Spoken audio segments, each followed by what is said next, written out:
We are at 4013 Braddock Street in Augusta, Georgia on this Betty Ingram's roof here. Full roof replacement has not been approved. Only this front slope has been approved here. And of course, this portion here. However, after repairing the ridge, see the amount of granule loss is created. However, they stated there was no hail on this roof whatsoever. Keep in mind, the area affected by me hammering nails in would be right here in this little circle.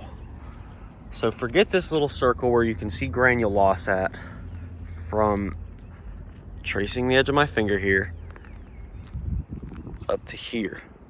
Forget all that. This is hail. It is bigger than the size of my index finger.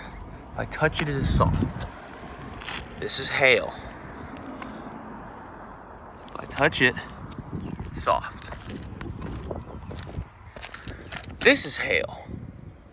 If I touch it, this one's really bad about it. You can see it moving up and down. This is hail. Same thing. This is not blistering. You cannot see any fibers within this. I'm zooming in on a close-up to this, and you still can't see what it looks like from my POV unless I pull back a little bit. About the size of my fingertip. This is hail. This is hail.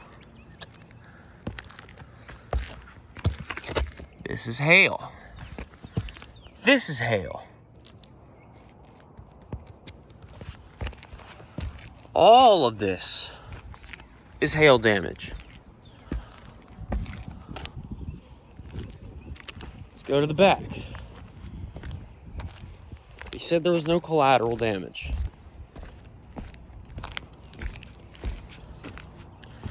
Look, I understand that there's no such thing as hail this large to go boom right here. However, all this soft metal alongside has dings along across it. This, I don't know what this is from. There's no telling what it's from. But you can definitely see where impacts from other things unrelated to this whole thing here, it's even dented inside of here. There's a dent right here. Meaning that post-Helene, because this is when this damage occurred, this hole here happened during Helene. Since then, there is a dent inside of here, all alongside here. Let's go look for some hail. I know for sure, this is hail. Once again, fingertip, soft to the touch. If you want an example of blistering, well, no, this isn't even blistering. This is also hail. It's just had granules knocked out. Blistering, just like a pizza on an oven, pops out. Like when you see it on the crust of your pizza where it's got an air bubble, that's what blistering does. It blisters in the sun until it pops. Hail. Hail.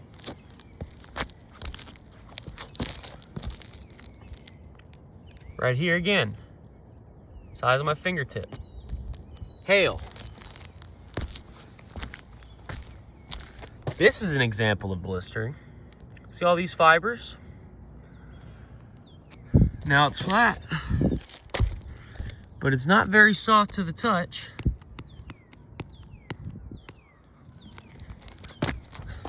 And hail does not necessarily have to be perfect.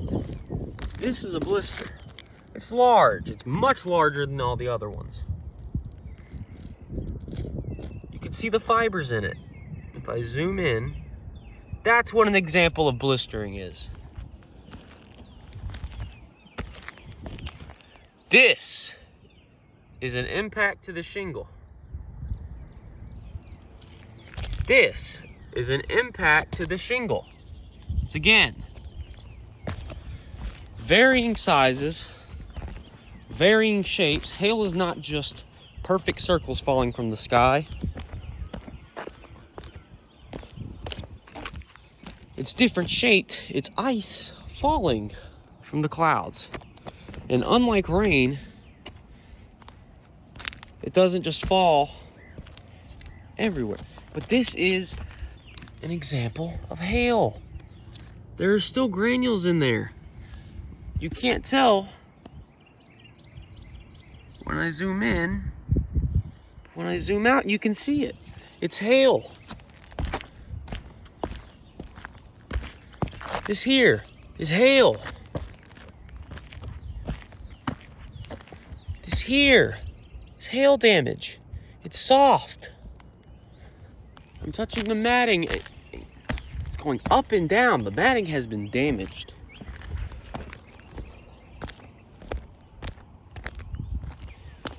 It's all over the place.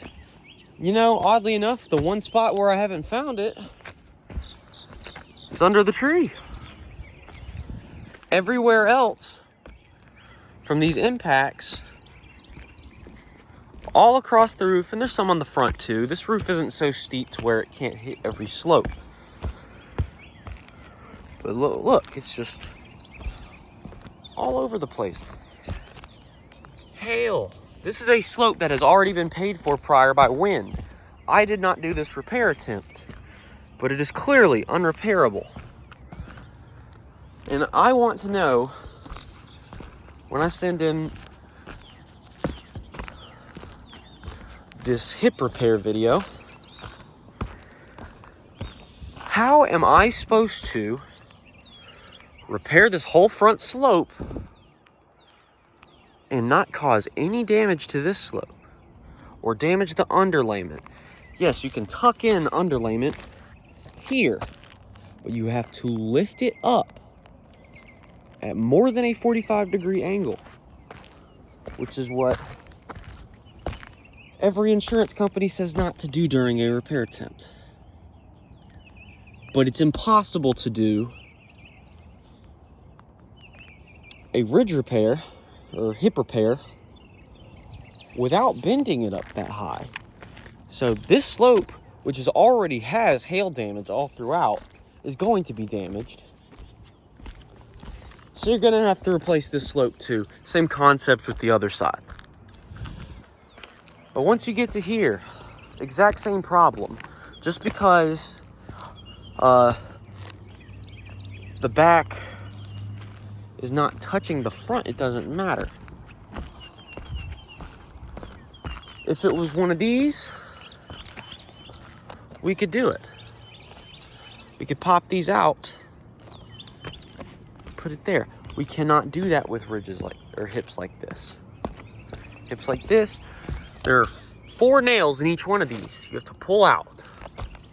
You have to tuck the underlayment in to cover those nail holes, which 1, still is not effective. And 2, rain can still seep in. This is supposed to act as one connected system. Everything's supposed to be interconnected. Everything is supposed to not necessarily match per se, but everything's supposed to flow together. Just like our bodies are made up of bones that have joints, we have hips, we have all these bones interlocked. That's like doing an elbow surgery and not putting the bone back or not putting the ligament back in. You can't do it. it is physically impossible to, one, repair this ridge or hip without creating more damage. And on top of that, there's already damage on every slope. Just because, getting back to what I was saying about hail not being like rain, just because there's not collateral on every single soft metal, it is missable. Hail doesn't fall like rain where it's hitting everywhere at all times. Hail falls sometimes during rain. Sometimes there's a lot of hail. Sometimes there's not a lot of hail.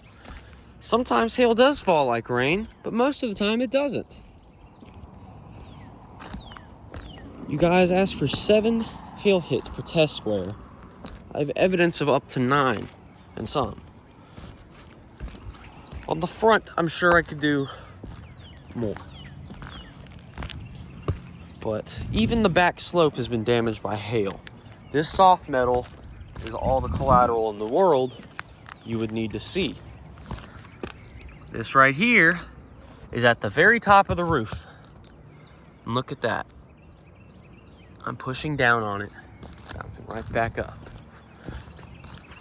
So if there were no soft metals, I would have been happy to use this as an example along the ridge. But you see how all this is peppered in hail? What's right below it? A hit with damaged granules. About the size of 1/2 inch to 1 inch. This right here is 1 inch.